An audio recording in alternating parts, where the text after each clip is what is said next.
Segera download Quran Tadabbur, dia meraih tafsir kebaikan. dalam genggaman Contoh, Anda. bulan Ramadan adalah bulan Al-Quran.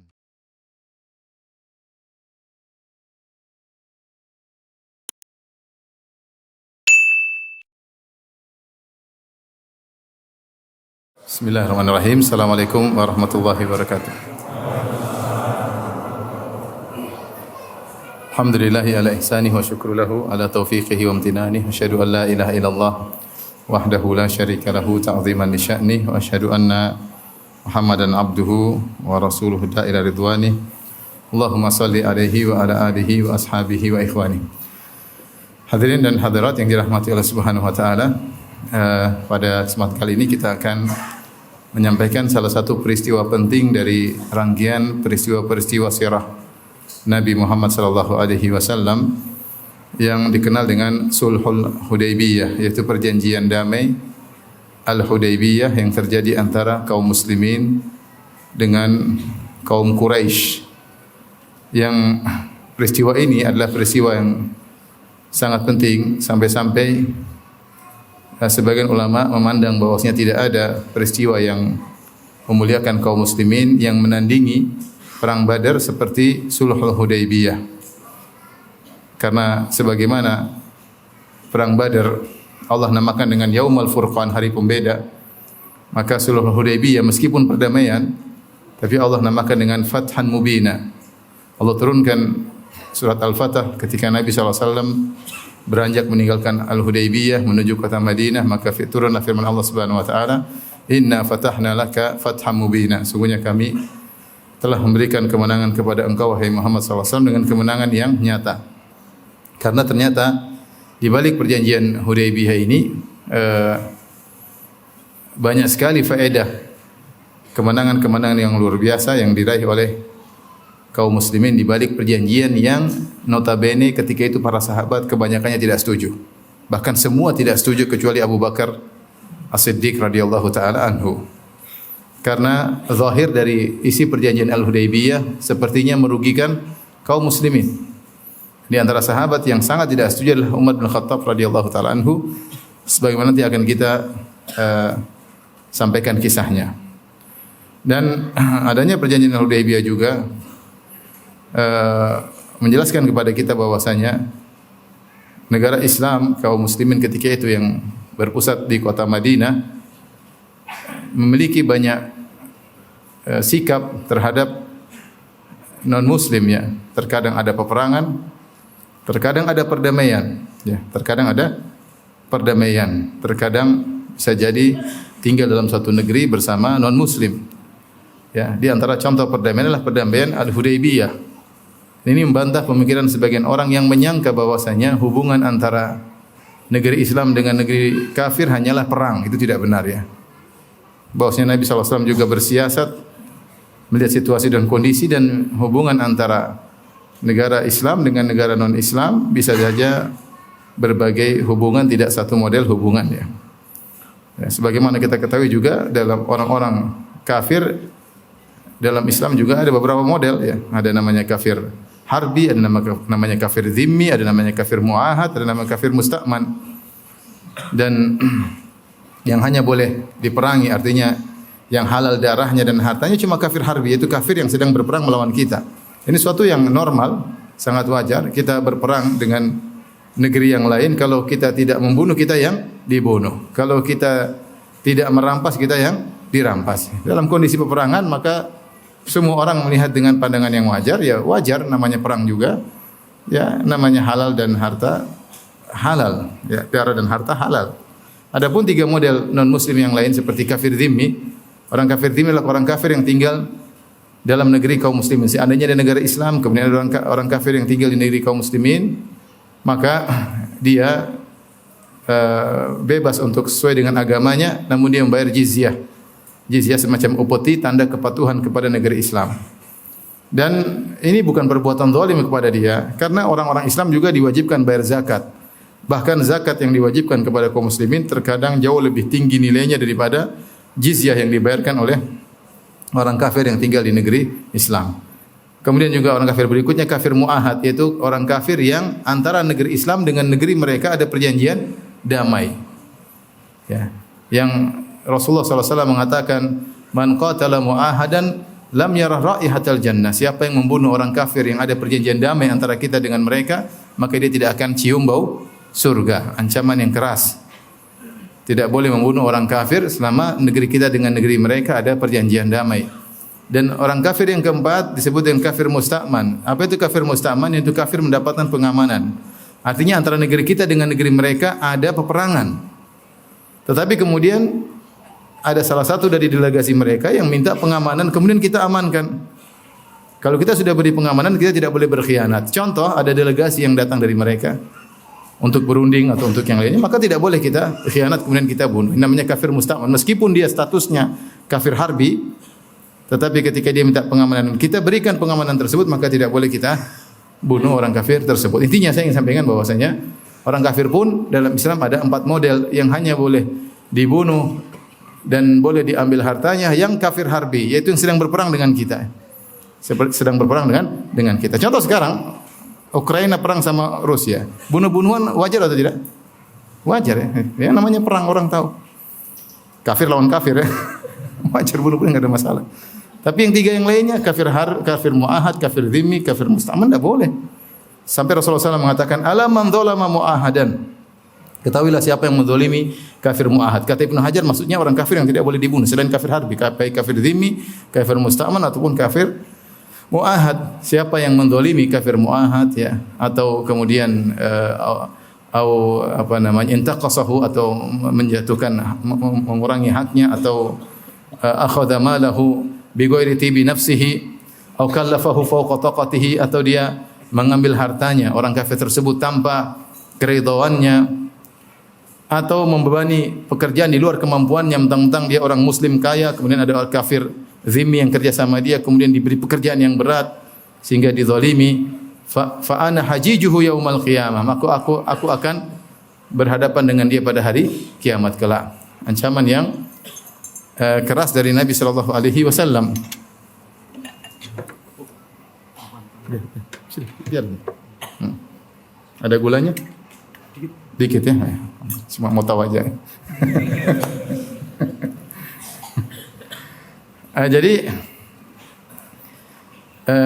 Jadi saya sampaikan bahwasanya dengan adanya cerita tentang perjanjian Hudaybiyah ini kita membuka cakrawala bahwasanya hubungan antara negeri Islam dengan non Muslim bisa berbagai macam hubungan. Tidak satu hubungan, perang aja seperti yang diyakini oleh para pengikut ISIS misalnya.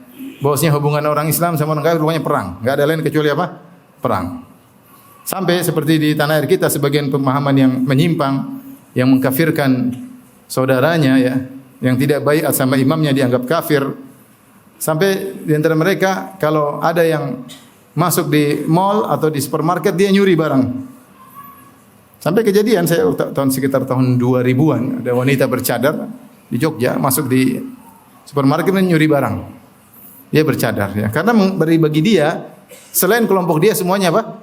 Kafir. Kalau sudah kafir hartanya halal. Padahal tidak ada kelaziman. Nabi SAW dulu tinggal di kota Madinah. Nabi berinteraksi dengan orang kafir. Nabi SAW jual beli sama Yahudi. Nabi pinjam uang sama orang Yahudi. Nabi tidak pernah menghalalkan harta mereka. Apalagi darah apa? Mereka. Ya. Ini contoh pemahaman yang keliru. Sampai saya ketemu ada seorang di antara mereka yang sadar. Dia mengatakan, Ustaz saya dulu seperti itu. Kalau saya beli kue di warung, saya makan 5. Kalau ditanya, saya bilang saya makan 2. Jadi saya bayar 2. Alhamdulillah saya bayar. Harusnya tidak bayar, tidak apa-apa. Jadi keyakinan dia bahwasanya ya, harta selain dia halal. Contoh seperti penyimpangan juga. Saya pergi ke Australia ketemu dengan sebagian kaum muslimin sana. Mereka menganggap harta orang kafir halal. Bahkan bisa menipu mereka. Contoh sebagian mereka ngaku sudah diceraikan di Australia. Sudah diceraikan. Kalau diceraikan maka pemerintah Australia memberikan suaka atau bukan suaka namanya santunan. Padahal enggak dicerai. Bagi dia tidak jadi masalah karena ini harta orang apa? Kafir, enggak boleh. Tapi Nabi mengatakan, lihat, siapa yang menzalimi kafir muahad atau mengambil hartanya tanpa keridhaannya, aku akan menjadi berhadapan dengan dia pada hari kiamat kelak. Maka ini membuka cakrawala bagi kita bagaimana Rasulullah SAW selalu bersikap adil, jangankan dengan sama kaum muslimin, bahkan Muslim Rasulullah SAW pun bersikap dengan adil, bahkan yang memusuhinya pun Rasulullah SAW bisa bersikap dan bersiasat dengan adil dan bijaksana. Taib, kita akan masuk pada pembahasan Sulhul Hudaybiyah. Panjang pembahasannya, antum kuat? Hah? Kuat ya? Saya melihat orang Madiun kuat atau tidak? Udah makan pecel belum? Taib.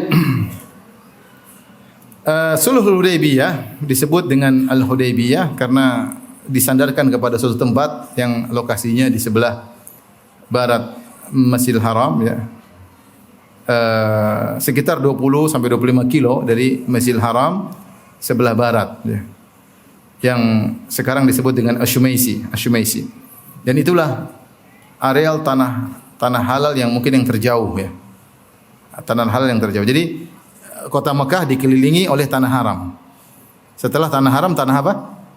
Halal ya. Seorang yang ingin umrah, dia harus keluar dari tanah halal menuju tanah haram. Di sana ada tanah haram, tanah halal terdekat seperti Tan'im. Tan'im yang di situ ada Masjid Aisyah yang Aisyah radhiyallahu anha pernah berumrah dari Tan'im. Tan'im kemudian masuk lagi ke tanah haram. Kemudian di antara tanah halal adalah Al-Ju'ranah. Artinya perbatasan tanah halal dengan tanah haram. Di antara Al-Ju'ranah, Rasulullah SAW juga pernah umrah dari Al-Ju'ranah. Kemudian di antara perbatasan tanah halal dengan haram adalah Padang Arafah.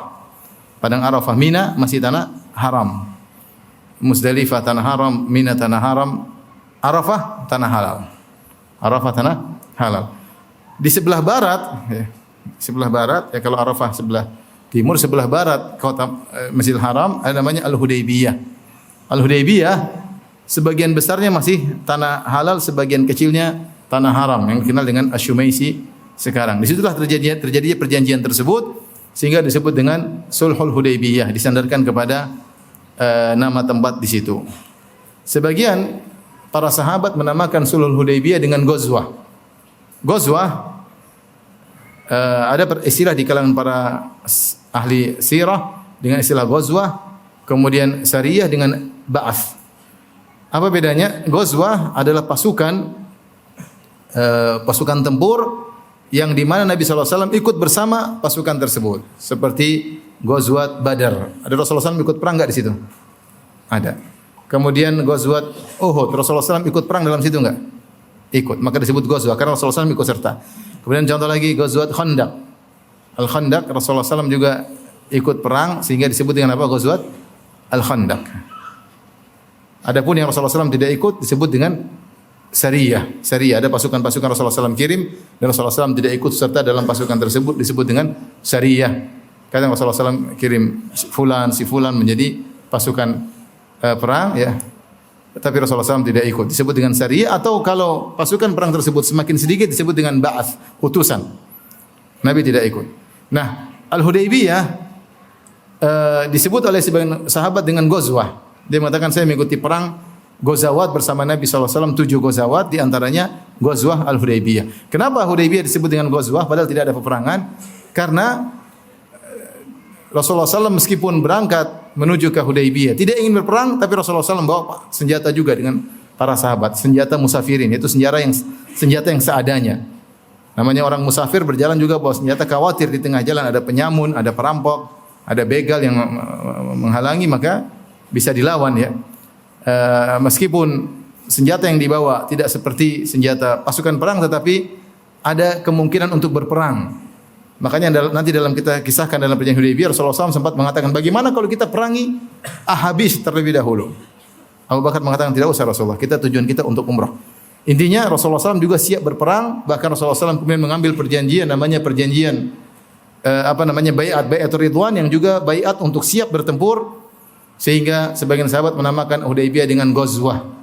Ghazwah yaitu pasukan perang yang keluar, yang dalam pasukan tersebut ada Nabi SAW. Sudah ngerti? Hah? Ngerti? Ini baru mukaddimah, ya, belum ceritanya. Masih panjang. Subuh jam berapa?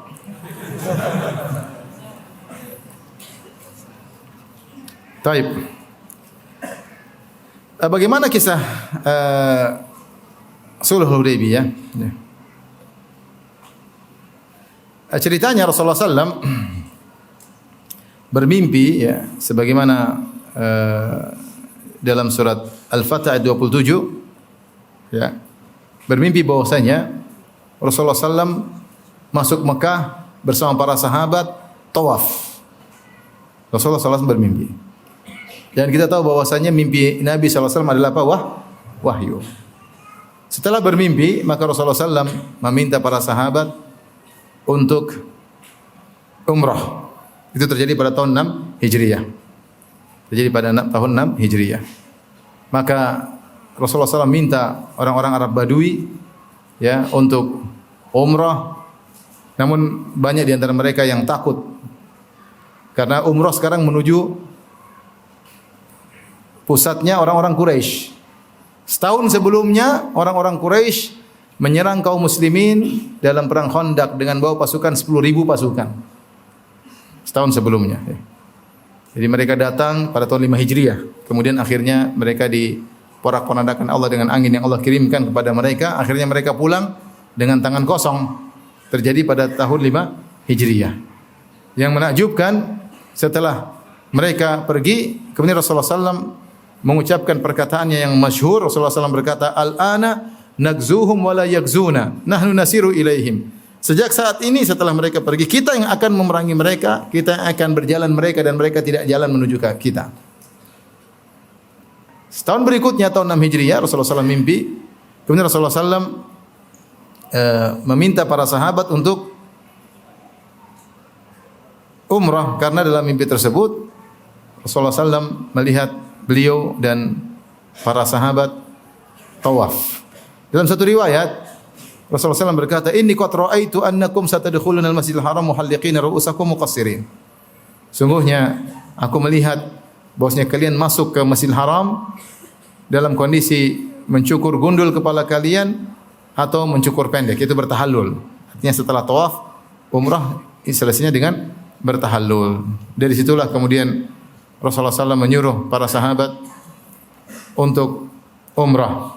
Dan yang berangkat bersama Nabi SAW jumlahnya sekitar 1.400 orang lebih. Ada khilaf, ada pendapat mengatakan 1.300, ada yang mengatakan 1.400, ada yang mengatakan 1.500. Sebenarnya menjamak maksudnya adalah 1.400 lebih, namun tidak sampai 1.500. Dan semua yang keluar ketika itu orang-orang pilihan, para sahabat pilihan dari kaum Muhajirin, kaum Ansar. Kenapa orang-orang munafik tidak mau ikut? Mereka bilang kita menuju ke Mekah, pusatnya orang-orang apa? Quraisy yang setahun lalu nyerang kita bawa 10.000 orang.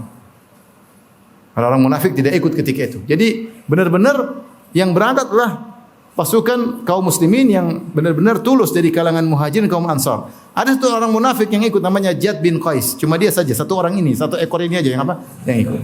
Yang lain semua para sahabat. Orang-orang Arab Badui tidak mau ikut. Ya. Ya. Mereka mencari-cari alasan, ya. Mereka berkata syaghalatna amwaluna wa ahluna. Kami sibuk banyak urusan, istri-istri kami banyak urusan, harta kami banyak, ngurusin harta, ngurusin kebun, ya. Mereka cari alasan. Intinya mereka takut. Ya. Bal dzanantum alla yanqalibur rasul wal mu'minuna ila ahlihim abadan wa zuyyina dzalika fi qulubikum wa dzanantum dhannas saw. Allah bongkar rahasia hati mereka, kalian pura-pura tidak mau ikut alasannya karena banyak urusan, ngurus anak istri, ngurus kebun, padahal kalian tidak mau berangkat karena kalian menyangka Nabi dan para sahabat pergi dan tidak bakalan balik lagi. Artinya bakalan dibunuh oleh kaum apa? Musyrikin. Wa dhanantum dhannas saw, dan kalian berprasangka dengan prasangka yang buruk. Inilah yang sebenarnya membuat mereka tidak mau ikut. Oleh karenanya ketika para sahabat yang berangkat dari Madinah menuju Mekah untuk umrah, semuanya para sahabat yang beriman. Tidak ada orang munafik, tidak ada orang setengah-setengah, tidak ada orang Arab Badui. Semuanya orang yang pilihan, yang tulus. Kecuali satu orang, Jad bin Qais, yang ikut serta dalam keberangkatan tersebut. Baik, kemudian Rasulullah SAW juga ya benar-benar ya berniat. Rasulullah SAW kemudian bawa, dan para sahabat bawa 70 onta ya, badanah ya, untuk hadiu. Dan kemudian Rasulullah SAW masang qalaid. Qalaid itu semacam gantungan di leher onta menunjukkan bahwasanya unta ini akan disembelih di Mekah ya, sebagai pengorbanan untuk Allah Subhanahu wa taala. Dan itu kebiasaan yang sekarang sudah hilang. Sekarang namanya hewan hadyu cuma dilakukan ketika haji. Padahal syariatnya hewan hadyu itu bukan cuma haji, umrah juga kita boleh apa? Menyembelih hewan hadyu. Bahkan tidak umrah juga kita bisa lepas hewan tersebut untuk disembelih di kota Makkah karena Allah Subhanahu wa taala. Cuma hewan tersebut diberi tanda dengan dua tanda. Ada namanya qalaid, yaitu semacam gantungan khusus tanda bahwa ini hewan disembahkan untuk Allah, atau dibuat isyar. Isyar itu punuk ontanya dikasih luka sedikit, dikasih darah sehingga darahnya sedikit, tanda bahwa ini onta adalah untuk Allah. Sehingga kalau onta tersebut tersesat di tengah jalan, tidak ada yang ganggu. Tidak ada yang berani ganggu. Ini onta dipersembahkan oleh pemiliknya untuk Allah Subhanahu wa taala. Maka dibiarkan onta tersebut sampai ke Mekah baru disembelih di sana. Nah, Rasulullah SAW untuk menunjukkan keseriusannya, bahwasanya beliau keluar dari kota Madinah menuju Mekah dengan 1.400 sahabat untuk umrah, bukan untuk perang. Maka Rasulullah SAW bawa hewan hadyu. Rasulullah kasih qalaid sallallahu alaihi wasallam, yaitu gantungan-gantungan. Rasulullah SAW juga melakukan isyar di mana melukai punuk dari onta tersebut sehingga tanda bahwasanya ini hewan-hewan adalah untuk diserahkan kepada Allah Subhanahu wa taala. Sehingga kaum Quraisy tahu bahwasanya mereka keluar bukan untuk berperang tapi dalam rangka untuk umrah.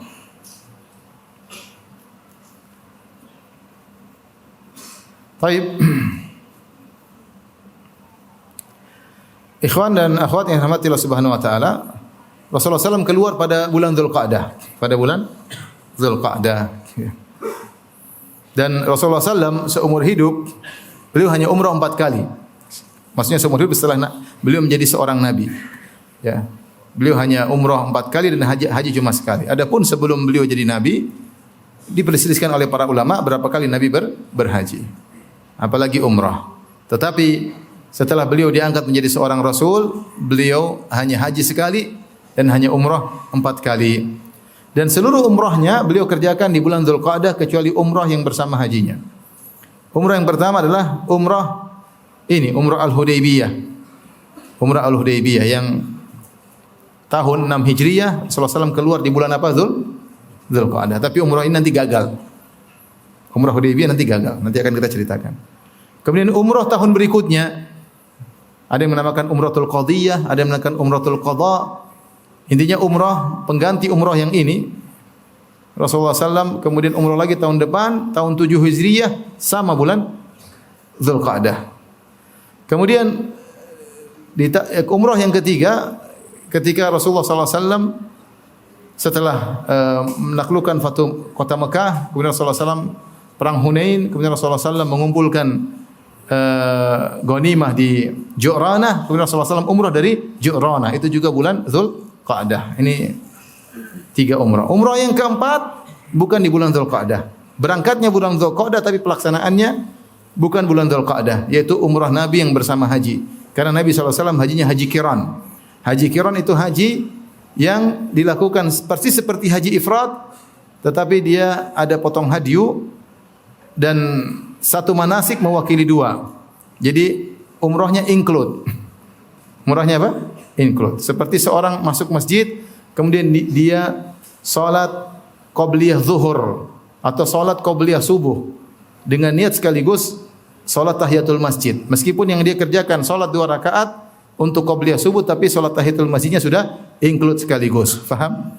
Nabi SAW salah satu jenis haji ada 3. Ada haji ifrad, ada haji tamattu, ada haji qiran. Nah, haji qiran seperti haji ifrad. Antum bilang, haji ifrad itu apa, Ustaz? Ifrad aja enggak tahu apalagi apa? Qiran. Makanya hajian. Tapi intinya itu satu manasik include umrahnya. Rasulullah SAW keluar dari kota Mekah, dari kota Madinah sekitar tanggal 25 Dzulqa'dah. Rasulullah SAW melaksanakan manasiknya mulai tanggal 4 Dzulhijjah. Itu saja yang selain bulan Dzulqa'dah. Jadi Rasulullah SAW umrah 4 kali, semuanya yang 3 di bulan Dzulqa'dah, yaitu umrah Hudaybiyah, umratul qadha tahun berikutnya, kemudian umrah Ju'ranah, kemudian terakhir umrah bersama hajinya yaitu haji qiran. Jadi keluarlah Nabi SAW di bulan Dzulqa'dah ya. Kemudian Rasulullah SAW juga mengutus seorang mata-mata ya, yang berasal dari kabilah Khuza'ah yang bernama Busr bin Sufyan. Rasulullah SAW yang tidak tahu ilmu gaib. Rasulullah SAW kirim mata-mata lihat kondisi di sana. Dan itu kebiasaan Nabi SAW. Beliau tidak tahu ilmu gaib kecuali yang Allah beritahukan. Kalau tidak tahu ya beliau tidak tahu. Makanya beliau butuh apa? Mata-mata. Ya. Nanti ada yang informan Nabi SAW menginformasikan tentang kejadian-kejadian bagaimana kondisi Quraisy. Maka beliau ngirim mata-mata dari kabilah Khuza'ah yang bernama Busr bin Sufyan.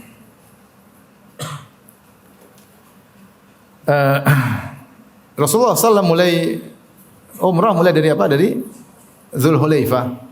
Hulaifah, Bir Ali kata orang sekarang, mikotnya penduduk kota Madinah. Disitulah kemudian beliau mulai pasang tali qalaid atau qiladah pada onta-onta beliau. Kemudian beliau melakukan isy'ar tadi melukai onta-onta untuk menunjukkan bahwasanya beliau mau umrah. Kemudian beliau berihram dari Zulhulaifah. Labbaik Allahumma umrah dengan para sahabat. Kemudian Rasulullah SAW mengirim seorang mata-mata dari kabilah Khuza'ah untuk mencari informasi.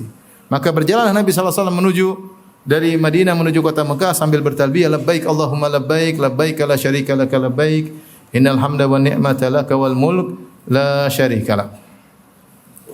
Kita persingkat cerita, kisah panjang tentang kisah Abu Qatadah, kemudian tugas-tugas yang Nabi berikan kepada Abu Qatadah, namun tidak kita sebutkan. Ya, intinya Rasulullah SAW melewati jalur dari kota Madinah, kemudian melewati jalur namanya Ar-Rauha, ya, Ar-Rauha ya di Ar-Rauha ya sekitar 70 kilo dari kota Madinah. Kemudian Rasulullah melanjutkan sampai akhirnya Rasulullah SAW masuk dari jalur barat kota Masjidil Haram yang disebut dengan Hudaybiyah ya.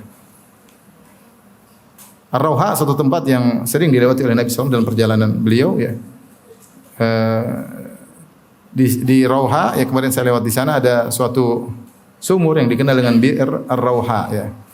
Kemudian di situ juga dibangun masjid sebagai pertanda nilai Rauha yang jalur sering dilewati oleh Nabi SAW dalam perjalanannya ya. Di sungai Rauha tersebut saya kemarin mampir, ada sebagian orang jualan air di situ. Jualan air diambil dari sumur tersebut. Ada hadis-hadis menunjukkan sungai ini begini, sumur ini begini, sumur ini, tapi hadisnya semua dhaif, bahkan hadisnya sebagian ini maudhu. Ya. Tetapi sebagian orang punya keyakinan karena berpendapat dengan hadis dhaif, mereka menganggap sumur tersebut airnya berkah sehingga banyak orang-orang Pakistan ke sana ya. Waktu saya ke sana cuma kita saja yang Indonesia, yang lain semua. Saya tanya sama penjualnya orang Arab, "Ini air apa ini?" "Air berkah." "Oh, air biasa aja," katanya, "air biasa."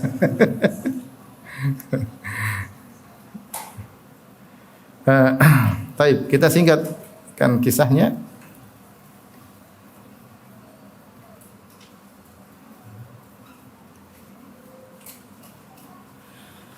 Rasulullah SAW terus berjalan dengan pasukannya. Sampailah Rasulullah SAW tiba di suatu lokasi namanya Ghadir Al-Ashtat. Sudah dekat dengan Asfan. Sudah dekat dengan Asfan. Antara Ghadir Al-Ashtat dengan Asfan sekitar 7 km ya.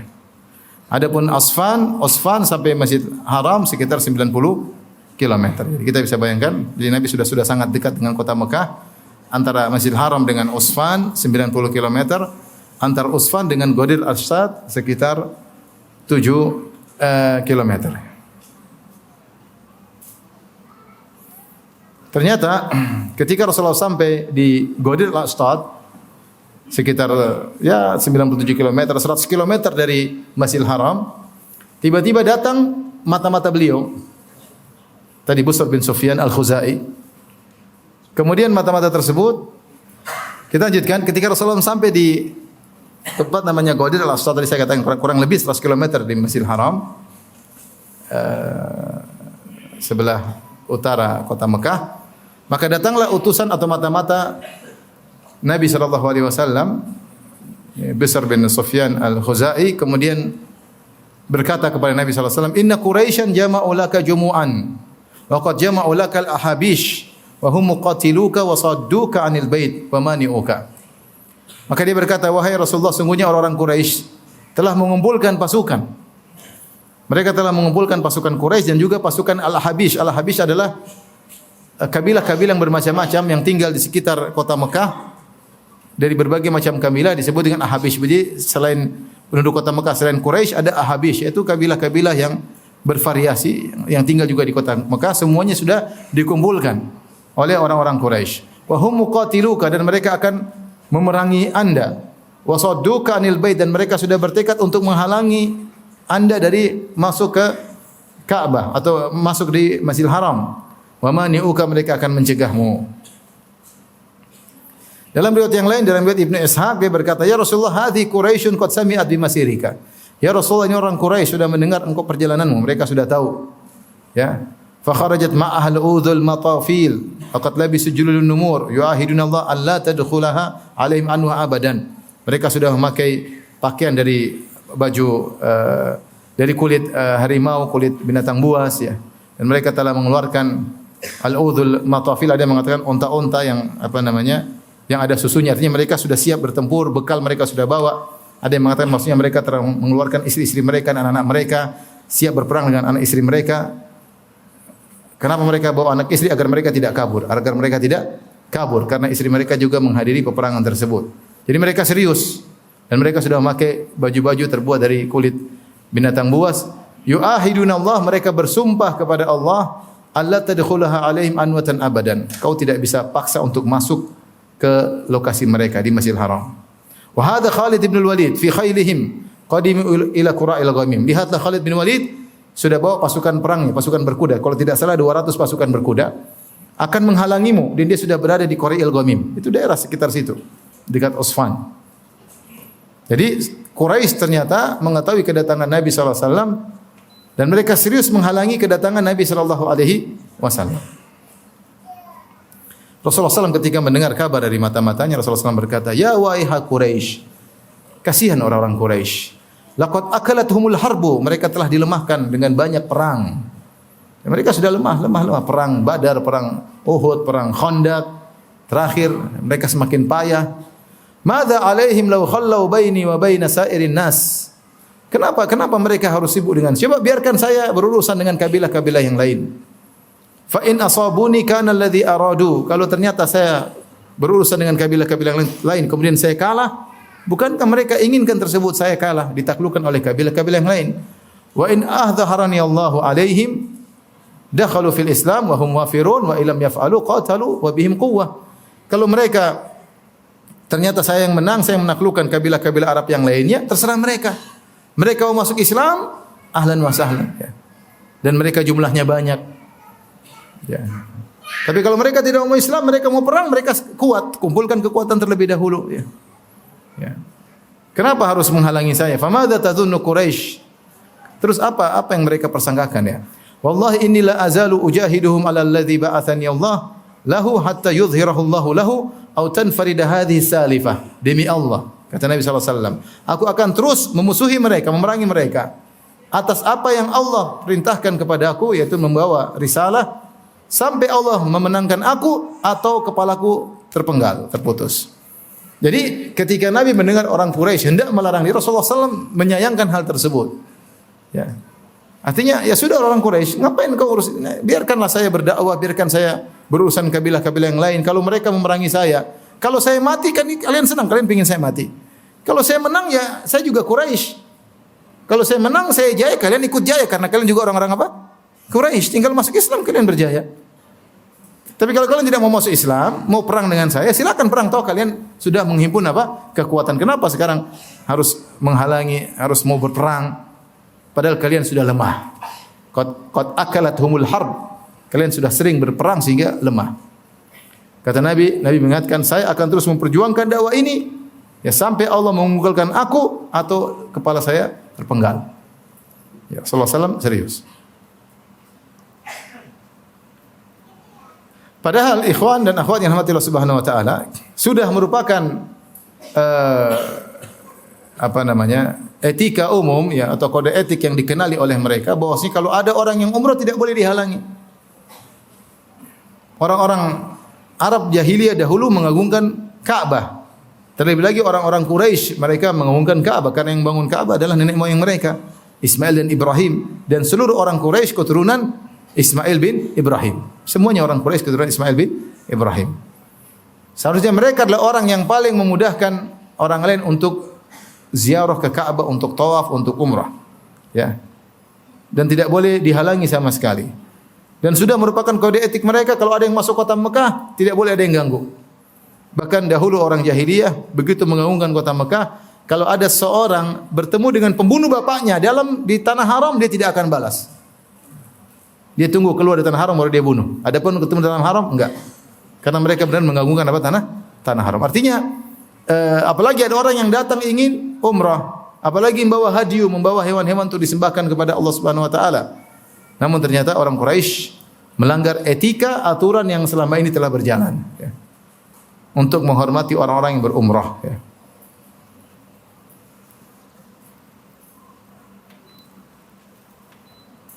Taib, mendengar Khalid bin Walid sudah membawa 200 pasukan berkuda, Rasulullah SAW menyayangkan hal tersebut.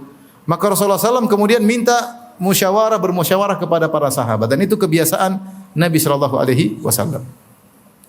Kalau ada perkara-perkara genting, Rasulullah SAW senantiasa musyawarah. Kecuali ada ayat yang turun atau wahyu yang turun dari Allah sehingga tidak ada pilihan lain bagi Nabi Shallallahu Alaihi Wasallam.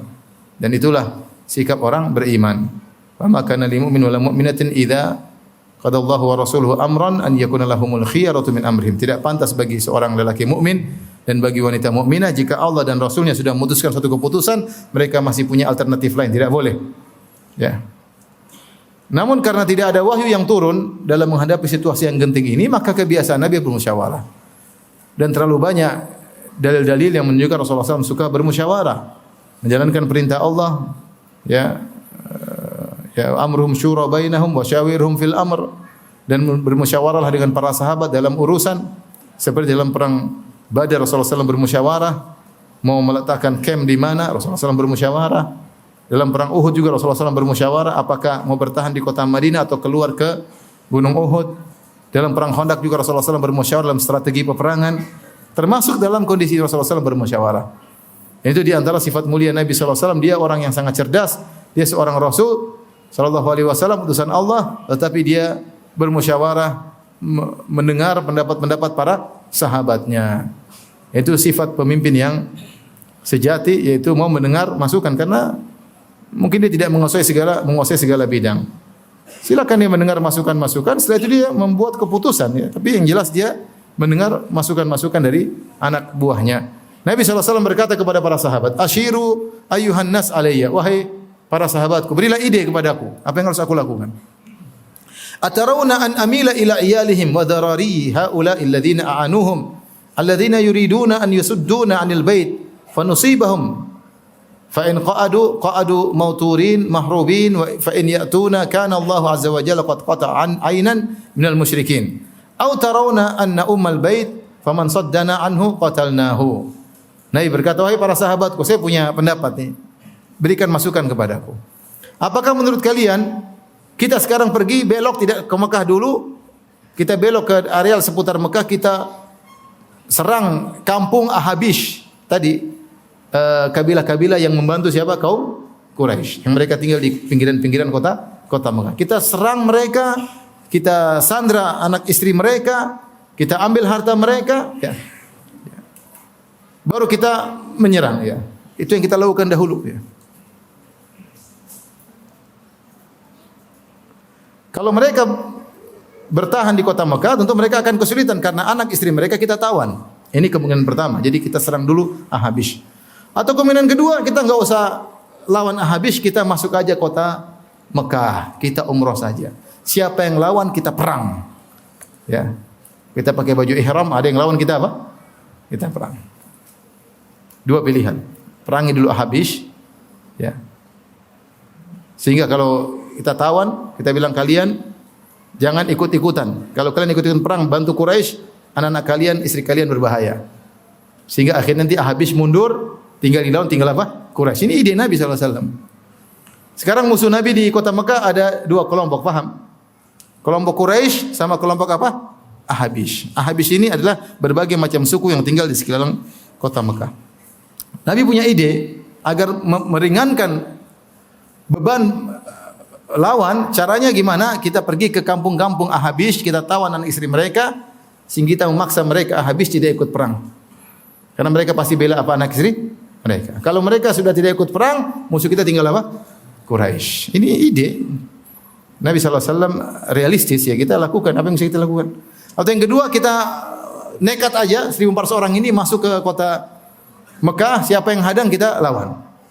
Pokoknya kita pingin tawaf. Ada yang larang, berkelahi, kita berantem, perang. Taib.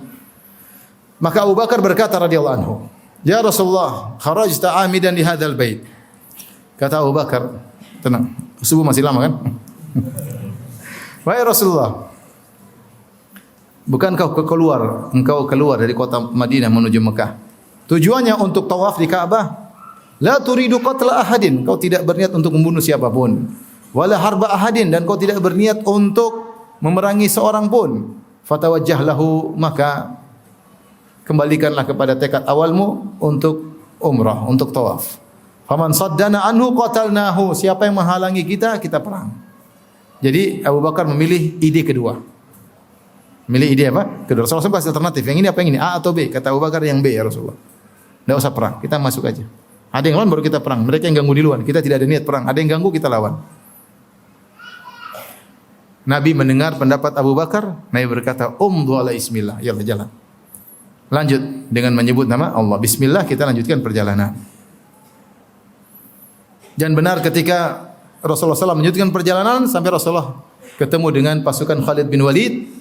Jumlahnya berapa? 200 pasukan berkuda, dan Khalid bin Walid sudah menanti di Qura'il Ghamim. Ya.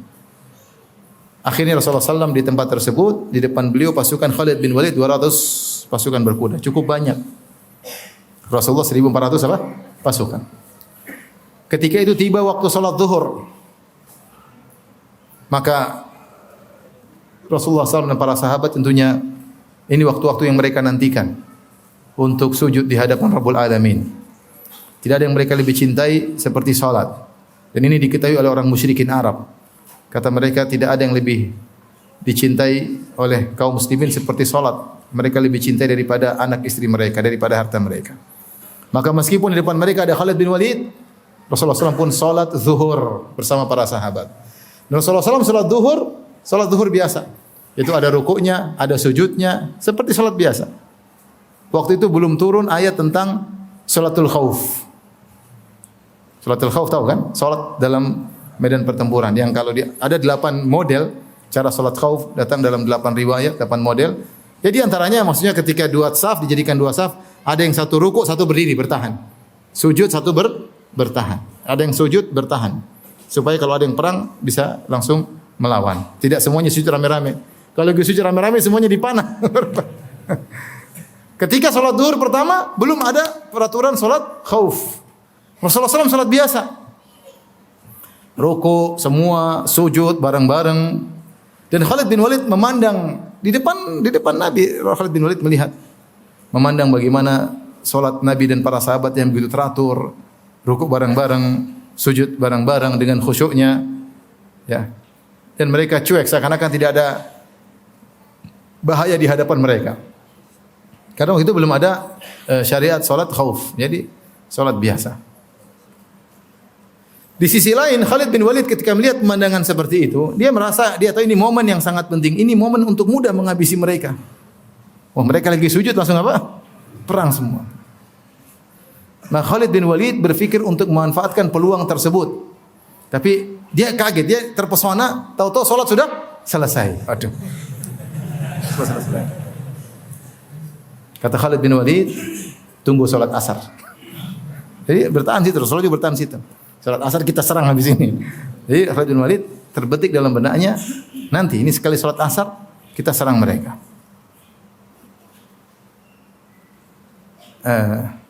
Kata Khalid bin Walid radhiyallahu anhu ketika itu masih kafir, ya. Sahabat berkata, "Fa shalla bina Rasulullah sallallahu alaihi wasallam." Ya, jadi kunna ma Rasulullah sallallahu alaihi wasallam bi Usfan, kami berada di Usfan. Fastaqbalana al-musyrikun alaihim Khalid bin Walid. Kemudian di depan kami ada kaum musyrikin. Dikomandani oleh Khalid bin Walid. Bainana wa bainal qiblah. Jadi kiblat Khalid bin Walid antara kami dengan kiblat. Jadi Rasulullah menghadap Khalid bin Walid sekaligus menghadap apa? Kiblat. Fa shalla bina Rasulullah sallallahu alaihi wasallam Rasulullah SAW salat zuhur seperti ini saya ceritakan. Kemudian selesai, maka orang-orang musyrikin berkata, qad kanu ala halin law asabna ghirratahum. Sungguh tadi mereka dalam kondisi coba tadi kita serang. Kemudian summa qalu, kemudian orang musyrikin berkata, ta'ti alaihimul an, sekarang salat asar. Tunggu. Ta'ti alaihimul an salatun hiya ahabbu ilaihim min abna'ihim wa anfusihim. Sebentar lagi datang tiba salat asar dan salat tersebut lebih mereka cintai daripada anak-anak mereka dan daripada diri mereka sendiri. Mereka salat asar, kita serang. Mulailah azan, qama, terus Rasulullah salat apa? Asar. Khalid sudah siap menyerang. Tiba-tiba turun ayat tentang salat khauf. Tiba-tiba surut ayat tentang salat khauf ya. Yang Allah sebut dalam surat An-Nisa ayat 102 ya. Maka akhirnya Rasulullah SAW ya menyuruh salat sambil membawa pedang ya. Sebelumnya tidak, lepas pedang salat biasa. Sekarang enggak, disuruh pegang pedang, bikin dua saf, satu sujud yang lain berdiri. Dan seterusnya.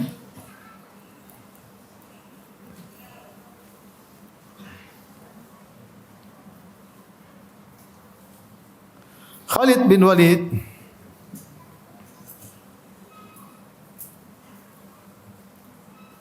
menyadari bahwasanya Nabi dijaga oleh Allah Subhanahu wa taala. Karena tidak ada yang tahu pembicaraan kami kecuali kami saja. Paham? Kan dua pasukan yang berjauhan kan? Berjauhan. Nabi pasukannya, Khalid di sebelah sana. Tapi rencana mereka ini tidak ada yang tahu.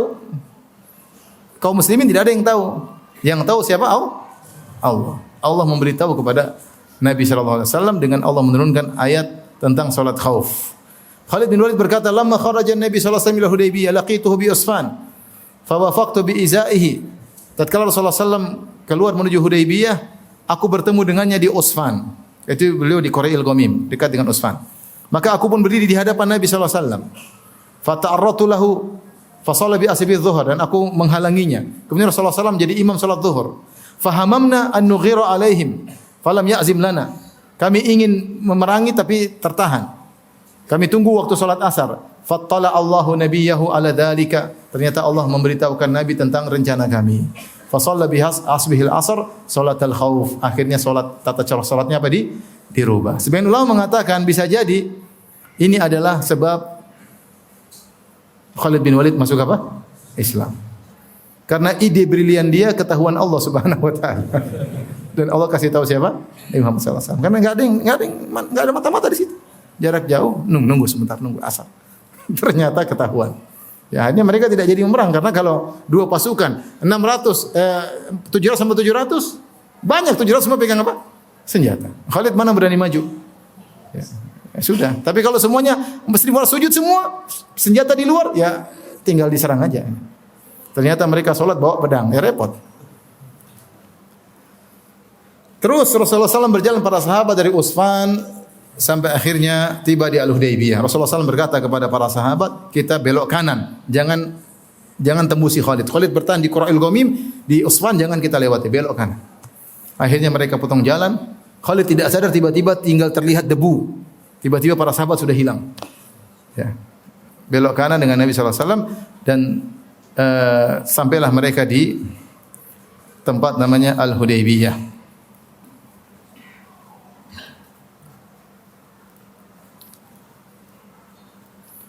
Sebutkan ini jalur yang ditempuh oleh Nabi SAW ya.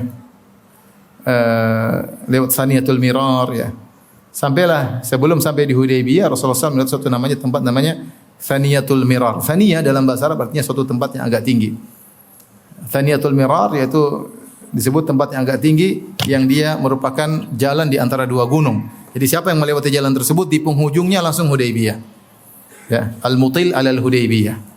Rasulullah SAW lewat situ. Ketika Rasulullah SAW lewat situ sebelum sampai ke Hudaybiyah karena kabur atau menghindar dari pertemuan dengan Khalid bin Walid, ya. Tiba-tiba ontanya mendorong tidak mau jalan. Unta Nabi namanya Al-Qaswa. Apa namanya? Al-Qaswa. Jadi enggak apa-apa antum kasih nama kucing antum ya dengan nama ya. Nabi juga menamakan untanya dengan apa? Al-Qaswa ya. Tiba-tiba untanya tidak mau jalan. Para sahabat berkata, hal, ayo jalan. Fa'alahat, unta Nabi tidak mau jalan. Para sahabat berkomentar, khala'atil qaswa. Ya. Mereka berkata, al-qaswa tidak patuh. Unta Nabi al-qaswa. Al-qaswa tidak patuh. Khala'atil qaswa. Unta Nabi SAW tidak patuh. Karena disuruh jalan tidak mau jalan. Kita melanjutkan perjalanan, unta Nabi tidak jalan, yang lain semua tidak mau jalan. Sebentar lagi sudah sampai di kota Makkah. Sebentar lagi kita masuk, kita perang di dalam sana. Tapi unta tidak mau jalan. Dan orang para sahabat mengatakan Qaswa tidak patuh. Subhanallah. Ketika mendengar para sahabat mengatakan unta Nabi tidak patuh, maka Rasulullah SAW membela untanya. Kata Rasulullah SAW, ma khala'at. Bukan unta saya tidak patuh. Wa ma huwa laha bi khuluqin, dan itu bukan akhlak unta saya. Jadi kata para ulama, unta saja Nabi bela ya.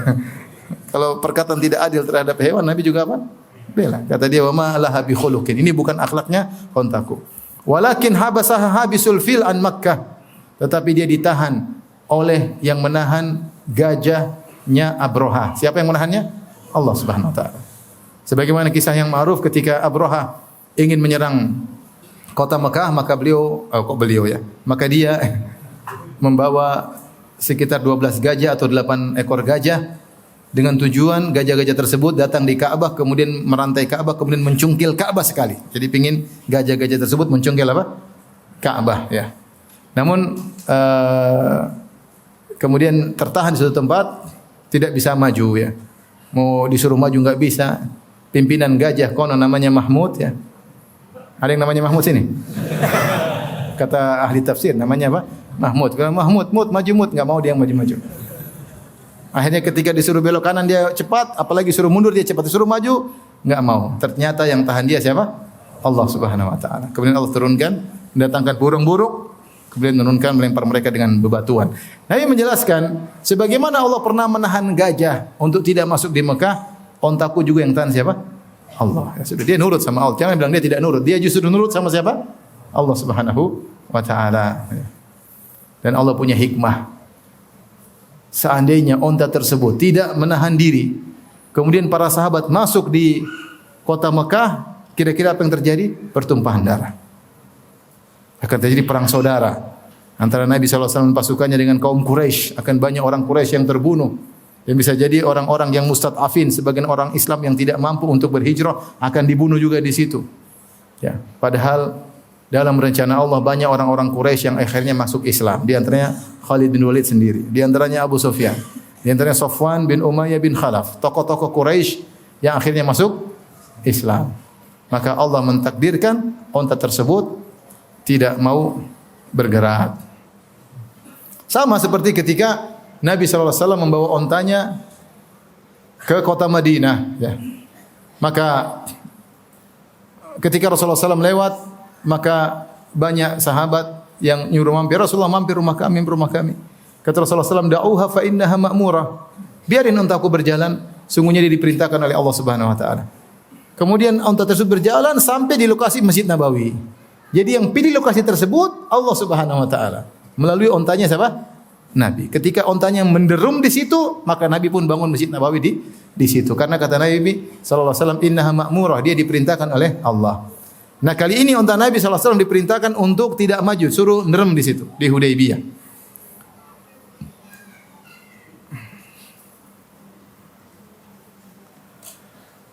Akhirnya Rasulullah SAW melihat ontanya menderum, tidak mau maju. Rasulullah SAW berkata, walladzi nafsi biyadihi la yas'aluni khuttatan yu'adzimuna fiha hurumatillah illa a'taituhum iyyaha. Demi zat yang jiwaku berdiri di tangannya, mereka orang-orang Quraisy tidaklah kalau mereka punya usulan apapun yang di situ ada pengagungan terhadap syariat Allah Subhanahu wa taala, aku akan nuruti ide mereka. Rasulullah sampaikan. Dan ide ini mungkin akan sampai ke orang-orang Quraisy karena mereka punya mata-mata ya. Yang penting kalau ada ide ya, tidak melanggar kesucian kota Mekah, maka aku akan sepakat dengan mereka. Akhirnya Rasulullah SAW kemudian menyuruh para sahabat untuk berpindah posisi dari Thaniyatul Mirar mundur ke belakang menuju Hudaybiyah. Al-Hudaybiyah, lokasi yang terjadilah perundingan di situ, perdamaian disebut dengan Sulhul Hudaybiyah.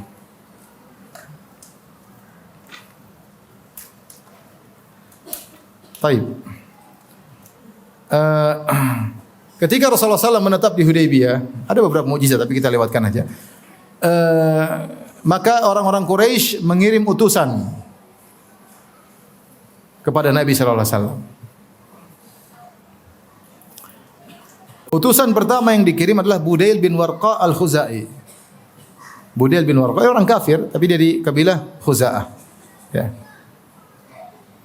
Dia bersama beberapa orang dari kabilah Khuza'ah kemudian menemui Nabi sallallahu alaihi wasallam. Dan kabilah Khuza'ah adalah kabilah yang hubungannya dekat dengan Bani Hashim sejak zaman jahiliyah. Sering berkoalisi dengan Bani Hashim. Makanya ketika yang diutus kepada Nabi kabilah Khuza'ah, maka Nabi tenang karena kabilah Khuza'ah hati mereka bersama Bani Hashim. Mereka orang-orang baik meskipun mereka musyrik, meskipun mereka kafir. Makanya Al-Zuhri berkata, "Wa kanat Khuza'atu fi aibati Rasulillah sallallahu alaihi wasallam, muslimuha wa musyrikuha." Kabilah Khuza'ah adalah kepercayaan Rasulullah sallallahu baik yang muslim maupun yang musyrik. La yukhfuna ala Rasulillah sallallahu alaihi wasallam syai'an kana bi Makkah. Mereka tidak pernah menyembunyikan sesuatu pun yang terjadi di Mekah kepada Nabi sallallahu alaihi wasallam. Mereka terus terang karena hati mereka bersama Rasulullah sallallahu alaihi wasallam. Lihat di sini orang-orang Quraisy tidak mengirim pembesar mereka. Harusnya mereka kirim Abu Sufyan ke Sofwan bin Umayyah ke yang semua orang Quraisy. Tapi mereka mengirim orang dari kabilah yang lain, kabilah Khuza'ah. Ya, karena mereka tahu kedekatan Nabi sallallahu alaihi wasallam dengan kabilah Khuza'ah. Ini menunjukkan mereka sudah secara mental sudah jatuh. Tidak angkuh, tidak sombong, mereka kirim kabilah yang lain, ya. Yang dirasa dekat dengan Rasulullah sallallahu alaihi wasallam. Maka akhirnya Budail bin Warqa pun datang kepada Nabi dengan sebagian orang Khuza'ah, kemudian mereka menghimbau kaum muslimin untuk tidak masuk ke kota Mekah. Kenapa? Karena orang-orang kafir Quraisy tidak ingin melihat Rasulullah SAW masuk Mekah karena mereka merasa malu. Masa Rasulullah SAW masuk Mekah, masuk wilayah kekuasaan kami dengan paksa dan kami tidak bisa menghalanginya. Jadi mereka gengsi. Enggak mungkin Muhammad masuk. Ya. Gimana mau masuk dengan paksa? Ya, apa kata dunia ya? Ya, jadi mereka gengsi, enggak mau. Namun orang Quraisy juga tidak ingin nyerang. Kalau mereka niat perang, mereka akan keluar serang langsung. Khalid bin Walid sudah siap. Khalid bin Walid kan nunggu juga, dia juga tidak menyerang. Dia nunggu tadi. Ternyata ketika kondisi tidak memungkinkan, dia tidak menyerang. 1.400 bukan jumlah yang sedikit, cukup banyak. Mereka sudah sadar tentang kemampuan kaum muslimin. Setahun yang lalu mereka datang bawa 10.000 orang dengan sombongnya. Sekarang kaum muslimin datang sudah dekat dengan markas mereka dan mereka tidak berani menyerang. Bahkan mereka ingin berunding, suruh Rasulullah SAW pulang aja. Budail bin Warqa berkata, "Inni taraktu Ka'ab bin Lu'ay." Ya Rasulullah, aku di belakangku ada sekelompok besar dari keturunan Ka'ab bin Lu'ay. Wa Amir bin Lu'ay dan dari keturunan Amir bin Lu'ay, semuanya keturunan Quraisy. Quraisy ada yang nenek moyangnya kembali kepada Ka'ab bin Lu'ay, ada yang nenek moyang kembali kepada Amir bin Lu'ay. Nazalu a'dada miyahil Hudaybiyah. Mereka telah singgah terlebih dahulu di sejumlah sumur-sumur di Hudaybiyah yang ada airnya. Wa ma'ahum al-udhul mutatafil dan bersama mereka onta-onta yang sudah yang memiliki air susu. Wa hum muqatiluka wa sadduka anil bait. Mereka akan menyerang Anda dan akan menghalangi Anda dari Ka'bah. Maka Rasulullah SAW menyampaikan kepada Budail, "Inna lam naji' liqitali ahadin." Kami datang ke sini bukan untuk berperang dengan seorang pun. Walakinna ji'na mu'tamirin, tapi kami datang untuk umrah. Wa inna Quraisyan qad nahikathum al-harb wa adarrat bihim. Sungguhnya orang Quraisy ya telah menjadi lemah karena peperangan. Dan peperangan yang sering mereka lakukan beri mudarat kepada mereka. Fa in sya'u, di sini perhatikan kata Nabi. Fa in sya'u madattuhum muddah. Kalau mereka mau ya kita berdamai beberapa lama. Dengan syarat wa yukhallu baini wa bainan nas. Ya, dan biarkanlah aku berurusan dengan kabilah-kabilah yang lain. Ya, jangan serang kami, sudah kita damai dulu biar saya urusan dengan kabilah-kabilah yang lain. Fa in azhar fa in sya'u an yadkhulu fiha dakhala fihi an-nas fa'alu wa illa faqad jammu wa inhum abaw fa walladhi nafsi bi yadihi la uqatilannahum an amri hatta tanfarida salifati wala yunfidhanna Allahu amrahu. Nabi mengatakan seperti tadi yang sudah kita sampaikan, kata Rasulullah SAW, biarkan aku urusan dengan kabilah-kabilah yang lain. Kalau aku mati itu yang mereka inginkan. Kalau aku menang mereka terserah masuk Islam, oke. Toh saya juga Quraisy, mereka juga Quraisy. Kalau mereka tidak mau, ya silakan perang. Mereka sudah himpun kekuatan, silakan perang. Dan demi Allah aku akan terus memperjuangkan dakwahku sampai aku dimenangkan oleh Allah atau leherku putus. Rasulullah SAW serius menyampaikan hal ini kepada orang-orang Quraisy. Jadi lihat Rasulullah beri pilihan. Pilihan pertama, ya, gencatan senjata. Sudah jangan perang. Biarkan saya urusan dengan kabilah lain. Saya dakwahi mereka. Mau mereka perang saya, mau saja mereka dia masuk Islam, sudah. Kalian nonton aja dulu. Jangan ribut sama saya. Ya. Kemudian yang kedua, ya Rasulullah menawarkan masuk Islam. Ya. Mereka masuk Islam aman, ya. Kalau mereka masuk Islam selesai kita damai. Ya. Yang ketiga, kalau mereka tidak mau ya terpaksa perang. Ya. Akhirnya pesan ini dibawa oleh Budayl bin Warqa kepada orang-orang Quraisy. Budayl berkata, "Inna qad ji'nakum min hadzal rajuli wa sami'nahu yaqulu qawlan." Sungguhnya kami telah datang kepada kalian setelah kami bertemu dengan lelaki ini, maksudnya Rasulullah SAW. Kami telah mendengar dia mengucapkan suatu perkataan. Fa in syi'tum an na'ridahu 'alaikum fa'alna. Kalau kalian mau dengar, saya akan sampaikan pesan-pesan Muhammad kepada kalian. Orang-orang Quraisy yang bodoh mengatakan, la hajata lana. Enggak usah, ngapain kita dengar ucapan Muhammad. Orang-orang cerdas di kalangan Quraisy berkata, "Hat ma sami'tahu yaqul." Coba, apa yang disampaikan Muhammad? Maka Budayl bin Warqa berkata, "Sami'tuhu yaqulu kadza wa kadza." Aku mendengar Muhammad berkata demikian dan demikian. Menyampaikan pesan-pesan Rasulullah sallallahu alaihi wasallam. Dalam riwayat yang lain Budayl bin Warqa dan teman-temannya berkata, "Ya ma'syara Quraisy, innakum ta'jaluna ala Muhammad."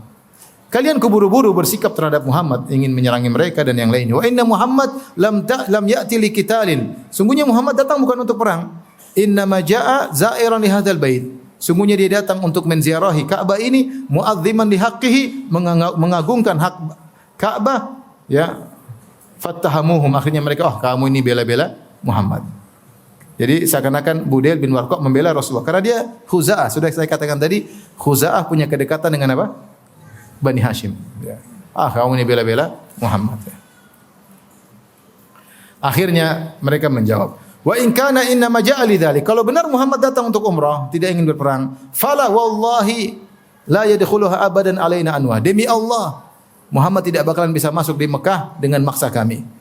Wala tatahaddatsu bidzalikal Arab. Jangan sampai orang-orang ngomong, orang-orang Arab, lihat Muhammad bisa masuk ke Mekah dengan paksa. Jadi mereka gengsi, ya. Kalau Muhammad masuk sini apa kata dunia? Kita seakan-akan sudah lemah, kita sudah enggak bisa. Jadi mereka jaga apa?